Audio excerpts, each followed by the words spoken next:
ఈరోజు అమరావతి రాజధాని గురించి ఒక చర్చ మొదలైంది.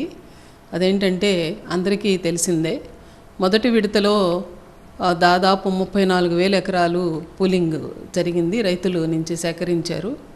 వాస్తవంగా అప్పుడు జరిగినటువంటి సేకరణలో 70% మంది రైతులు 2 ఎకరాలు కలిగిన వాళ్ళని చెప్పేసి తర్వాత మనకి తెలుస్తూ ఉంది. లెక్కల ప్రకారం 30% మంది మాత్రమే పెద్ద రైతులు ఆ రోజు ఇచ్చారు.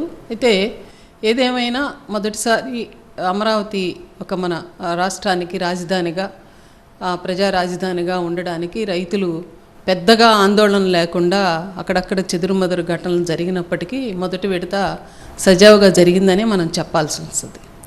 అయితే అప్పుడు 34,000 ఎకరాలు కాకుండా ప్రభుత్వ భూములు కూడా ఇంకొక 14,000 అంటే 50,000 ఎకరాలు మొత్తం సమీకరణ జరిగింది.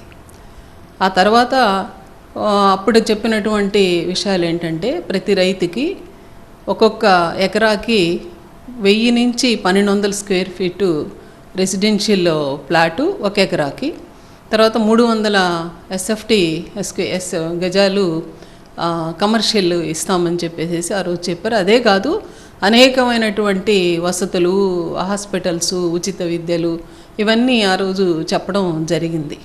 అయితే మొదటి విడత భూసేకరణ గురించి తర్వాత పెద్దగా చర్చ లేదు. అయితే అప్పుడు చెప్పినటువంటి హామీలు నెరవేర్చకుండానే, అంటే చాలా వరకు భూసేకరణలో చెప్పినటువంటి హామీలు, సిఆర్డిఏకి రైతులకి మధ్య జరిగినటువంటి ఒప్పందాలు ఇవన్నీ ఇప్పుడు అంతగా కార్యరూపం దాల్చలేదనే చెప్పాలి.